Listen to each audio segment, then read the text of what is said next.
حضور پاک کی 4 صاحبزادیاں تھیں۔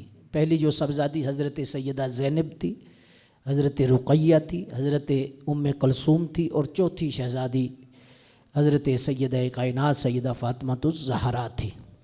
یہ 4 صاحبزادیاں تھیں، اور جو صحابہ کے دشمن لوگ ہیں وہ اسی وجہ سے حضور کی شہزادیوں کو نہیں مانتے، ایک شہزادی کو مانتے، سرکار کی 3 صاحبزادیوں کو نہیں مانتے، حضور کی 4 صاحبزادیاں ہیں۔ اور قرآن مجید میں بھی جب ذکر آیا تو بنات کا ذکر آیا، بنت کا ذکر نہیں آیا۔ تو جو 2 صاحبزادیاں تھیں حضرت رقیہ اور حضرت ام کلثوم، یہ یکے بعد دیگرے حضرت عثمان غنی رضی اللہ تعالیٰ عنہ کے نکاح میں تشریف لائی۔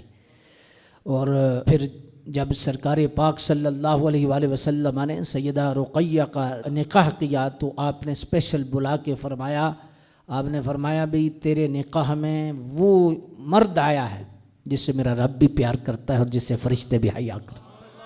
حضرت عثمان غنی رضی اللہ تعالیٰ عنہ کی ذات گرامی شباہت میں آپ کا چہرہ سرکار سے ایسی شباہت پڑتی تھی۔ عثمان غنی پاک کا حسن ایسا تھا، جب چلتے تھے نا تو حضور اکثر فرمایا کرتے تھے کہ حضرت ابراہیم علیہ السلام کی چال ہے عثمان کے اندر۔ تو آپ شہزادیوں کو یہ وصیت فرماتے، فرمایا عثمان کا کبھی دل نہ دکھانا، عثمان سے رب بھی حیا کرتا۔ اور حضور سنجیدہ ہو جاتے وقت وہ مشہور حدیث شریف سرکار پاک صلی اللہ علیہ وآلہ وسلم اپنے گھر میں تشریف فرما ہیں، اور جناب صدیق اکبر آئے، اور سیدہ عائشہ صدیقہ رضی اللہ تعالیٰ عنہ فرماتی ہیں کہ حضور کا انداز لیٹنے کا تھا، اور حضور ایک عامیانہ انداز میں جلوہ فرما تھے۔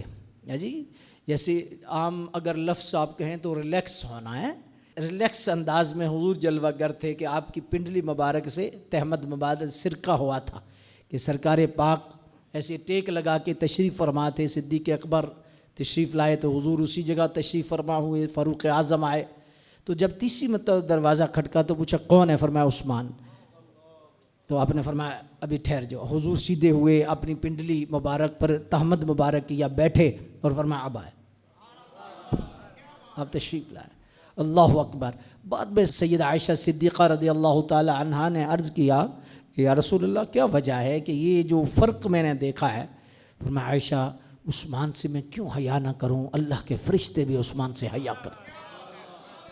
ایسا مقام اور ایسا مرتبہ اللہ تبارک و تعالی نے سیدنا عثمان غنی رضی اللہ تعالی عنہ کو عطا فرمایا تھا۔